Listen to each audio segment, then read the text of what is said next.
ناظرین بریک کے بعد ایک دفعہ پھر آپ کی خدمت میں حاضر ہیں اور ڈسکشن ہو رہی ہے سیٹھی صاحب کے ساتھ کہ الطاف حسین صاحب نے جو سٹیٹمنٹ دیا ریسنٹلی، اور سیٹھی صاحب ایک بات تو اس کے اندر بڑی امپورٹنٹ ہے، آپ ڈسکس کر رہے تھے کہ اب اس پوائنٹ پر ہم آ گئے تھے کہ کون سے جرنیل پسند ہیں اور کون سے نہیں، یعنی کہ ڈسٹنکشن انہوں نے خود بنا دی نا، محب الوطن جرنیل. جی ہاں، انہوں نے یہ کہا کہ جرنیلوں نے کانسٹیٹیوشن کو وائلیٹ کیا ہے، پیپلز کے مینڈیٹ کو وائلیٹ کیا ہے پاسٹ. یہ بھی ساتھ کہا کہ ان مطلب جو کچھ جنرلز نے کیا ہے وہ انکانسٹیٹیوشنل کیا ہے، اور ساتھ ساتھ یہ بھی کہتے جا رہے ہیں کہ جو آج کل کی جو فارن پالیسی ہے اسپیشلی ریگارڈز انڈیا وہ غلط ہے. انہوں نے کہا انڈیا کی فارن پالیسی بہتر ہے، ہماری فارن پالیسی خراب. اور تیسری بات انہوں نے یہ کہی کہ امریکہ سے ڈکٹیشن لینا بند کر دیں. اچھا دلچسپ بات یہ ہے کہ آج کل جو ہماری فارن پالیسی ہے وہ فوج کے ہاتھ میں. ایگزیکٹلی. تو اس کا یہ مطلب ہے کہ جو آج کل فوج کی لیڈرشپ ہے وہ جو فارن پالیسی چلا رہی ہے وہ الطاف بھائی کو پسند نہیں ہے. اس کا مطلب یہ ہے کہ اگر جو ڈکٹیشن آ رہی ہے وہ فوج کو امریکہ سے آ رہی ہے وار کے بارے میں، افغانستان کے بارے میں، تو الطاف بھائی کو یہ بات پسند نہیں ہے. اس کا مطلب یہ جو جرنلز ہیں جو اس وقت رول کر رہے ہیں، آرمی کو لیڈ کر رہے ہیں، وہ یہ پسند نہیں ہے، یہ ان کو پسند نہیں ہے. نہیں، میں تو ان کی زبان سے سیکھنے کی کوشش کر رہا ہوں کہ وہ کلیئرفیکیشن کر رہے ہیں کیا کہہ رہے ہیں.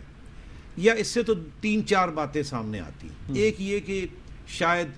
وہ چاہتے ہیں کہ کسی قسم کا ایکشن ہو جائے اور چھٹی ہو جائے اس گورنمنٹ کی، زرداری صاحب کی، ٹھیک ہے، اور اس میں فوج کوئی رول ادا کرے. مگر دیٹس ناٹ انف، کیونکہ آپ نے دیکھا ان کے بیان میں ہے زرداری کے خلاف بھی بات کی ہے، زردارانہ نظام، زردارانہ اور فیوڈل کی بات کی ہے. تو مطلب ڈائریکٹ اٹیک ہے نا کرپشن کے اوپر، ڈائریکٹ اٹیک ہے زرداری صاحب. قرضوں کی بات ہو رہی ہے نا. اچھا، مگر دلچسپ بات یہ ہے کہ الطاف بھائی لندن میں بیٹھے ہیں، ایسے ہی ہے نا. اب لندن میں جو ان کو اسائلم ملا ہوا ہے برطانیہ کی گورنمنٹ نے دیا ہوا ہے، امریکہ کی حمایت ہے، امریکہ کو تنقید بھی کر رہے ہیں ساتھ ساتھ. آپ میری بات سمجھ رہے ہیں؟ میرا خیال ہے کہ اب اس کنفیوژن، یہ مجھے کنفیوژن نظر آ رہی ہے اس میں کوئی ایک اسٹریٹ فارورڈ لائن نظر نہیں آ رہی مجھے. یا تو وہ یہ کہہ رہے ہیں کہ یہ جرنیل جو اس وقت بیٹھے ہیں یہ سب کچھ غلط کر رہے ہیں کیونکہ اس گورنمنٹ کو سپورٹ کر رہے ہیں، امریکہ کی حمایت کر رہے ہیں، ان کو یہ نہیں کرنا چاہیے، یہ سارے یہ چھوڑ کے اور باہر نکلیں اور صفائی کر دیں سب کو، اور ایم کیو ایم کے ساتھ جفی ڈال دیں اور کراچی ایم کیو ایم کے حوالے کر دیں، بیکاز ایم کیو ایم کرپشن بھی نہیں کرتی. یہی ہے نا الزام. وہ کرمنل ایکٹیویٹی کی بات نہیں کی انہوں نے، فاشزم کی بات نہیں کی، فائنینشیل کرپشن کوئی نہیں. انہوں نے مطلب وہ باتیں جو الزام ایم کیو ایم کے لگتے ہیں وہ ان کی بات نہیں کی، وہ 8000 کیسز کی بات نہیں کی. انہوں نے یہ کہا کہ جو کرپشن ہے اس کی طرف، تو اس میں وہ نواز شریف صاحب بھی لپیٹ میں آ جاتے ہیں، زرداری صاحب بھی آ جاتے ہیں، یہ اے این پی والے بھی آ جاتے ہیں، کون نہیں آتا اس میں. تو میرا خیال ہے کہ الطاف بھائی تھوڑے سے کنفیوزڈ ہیں، مگر ساتھ ساتھ میرا خیال ہے اس کے پیچھے بھی کچھ چیز ہے، اور بھی کچھ. یہ آپ سمجھیں کہ یہ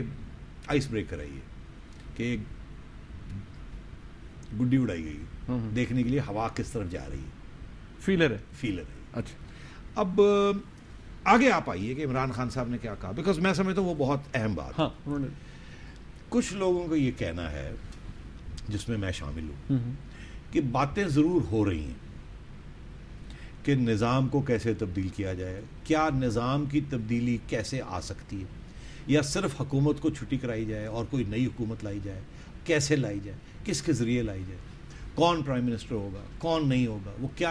اقدامات کرے گی، کتنا عرصہ رہے گی، اس کو کس کی حمایت ہوگی، کس کی نہیں ہوگی، سپریم کورٹ کا کیا رول ہوگا اس میں. میرا خیال ہے عمران خان صاحب نے تھوڑی سی اس پہ روشنی ڈالی ہے، اور وہ کیوں ڈالی ہے وہ بھی میں آپ کو بتا دوں کہ یہ جو بات چل رہی ہے اس میں میرا خیال ہے عمران خان صاحب بھی ایک گڈی ہے، ان کو بھی اڑایا جا رہا ہے. He is being used. دیکھیے لوگ جو پلیئرز ہوتے ہیں نا وہ پھر چلاتے ہیں نا دیکھنے کے لیے کہ ہوا پانی کتنا ہے یا ہوا کس طرف جا رہی ہے. ایک سوچ ہے جو یہ سمجھتی ہے کہ زرداری صاحب کو نکال کے نواز شریف صاحب کو تو لانا نہیں ہے، تو پھر ہمیں کون سا شخص ہمیں سوٹ کرے گا جس کی کچھ پاپولیرٹی ہو،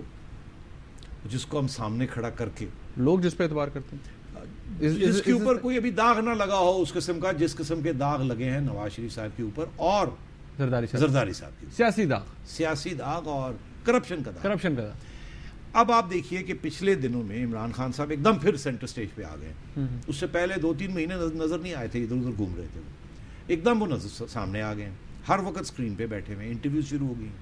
اب وہ کاروان لے کے چلے ہیں ریلیف سپلائیز کی بھی، وہ کہتے ہیں 200 سے، اور وہ اب یہ پہلے انہوں نے اس بیان کی حمایت بھی کی، اور یہ بڑا واضح طور پہ انہوں نے یہ کہا کہ اگر سپریم کورٹ کوئی ایسا اسٹیپ لیتا ہے اور اس کی امپلیمنٹیشن کے لیے فوج کو موو کرنا پڑتا ہے اور اس سے ایک نئے الیکشنز ہوتے ہیں، الیکشنز، یہ انہوں نے کہا کہ نئے الیکشنز ہوتے ہیں، ایک نیا الیکشن کمیشن بنے جو نئے الیکشن جو انڈیپینڈنٹ ہو، تو پھر یہ سارا کام جو ہے آگے چل سکتا ہے۔ اب بات یہ ہے کہ الیکشن تو ہم ہر 2-3 سال کے بعد کروا لیتے ہیں نا، ہم نے 30 سال فوج بھی دیکھ لی، 30 سال سیاستدان بھی دیکھ لی، وہ جب فوج آتی ہے تو اس کو گالی دے کے ہم نکالتے ہیں، پہلے ہم اس کو ہار ڈالتے ہیں پھر گالی دے کے نکالتے ہیں، اسی طریقے کے ساتھ ہم پہلے سیاستدانوں کو الیکشن کے ذریعے لے کے آتے ہیں، 2 سال کے بعد گالی دینا شروع کر دیتے ہیں۔ تو یہ کوئی نئی بات نہیں ہے کہ ایک نظام کے ساتھ جو چل رہا ہے وہ اس کے ساتھ فرسٹریشن ہو جائے، مگر عمران خان صاحب کا یہ حمایت دینی، عمران صاحب نے مشرف کی بھی حمایت کی تھی، آپ کو یاد ہے، بڑی اسٹرانگ حمایت کی تھی جب وہ آئے تھے، اور 2-3 سال کے بعد وہ پھر ان کے خلاف تنقید کرنی شروع کر دی تھی۔ اب پھر وہ یہی کہہ رہے ہیں کہ وہ بھی اسی قسم کی بات کر رہے ہیں کہ پیٹریوٹک جنرلز آئیں، کچھ کریں، فوج اسٹیبلٹی لائے۔ تو کچھ لوگوں کا کہنا ہے کہ شاید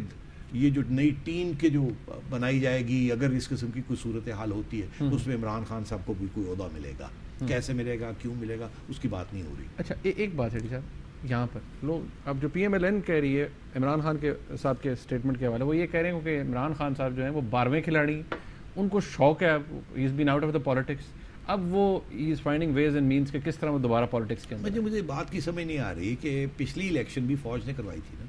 ایگزیکٹلی، اب بھی وہ کہتے ہیں اگلی الیکشن فوج میں کروایا، اور وہ الیکشن بوائیکاٹ کی تھی عمران خان صاحب نے، بوائیکاٹ کی تھی نا،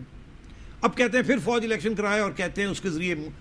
یہ آنا چاہتے ہیں۔ تو یہ مجھے کچھ سمجھ نہیں آ رہی کہ یہ باتیں ہیں یا اس کے پیچھے کوئی سازش ہے یا عمران خان صاحب بھی کنفیوزڈ ہیں۔ میں سمجھتا ہوں الطاف بھائی بھی کنفیوزڈ ہیں اور عمران صاحب بھی کنفیوزڈ ہیں۔ مجھے یہاں ایک بریک پہ جانا ہے، ایک سوال میں آپ کے لیے چھوڑے جا رہا ہوں اور اپنے ویورز کے لیے، جو ایکسپلینیشن جو وضاحت آئی ہے ایم کیو ایم کی طرف سے، وہ یہ کہہ رہے ہیں کہ جی یہ بات مانیں آپ کے پاکستان کے اندر حکومتیں بننے اور ٹوٹنے میں فوج کا اور امریکہ کا عمل دخل رہا ہے، تو پھر کیا یہ سوال کہ کیا زرداری صاحب جب اس طرح حکومت میں آئے تھے، پیپلز پارٹی کی حکومت بنی، اگر اس میں بھی فوج کا ہاتھ ہے تو کیا یہ فوج انہیں گرائے گی؟ یہ بھی ایک سوال ہے ناظرین، ہم سب کے لیے اس کا جواب لیں گے چھڑی صاحب سے ایک بریک کے بعد، ہمارے ساتھ رہیے۔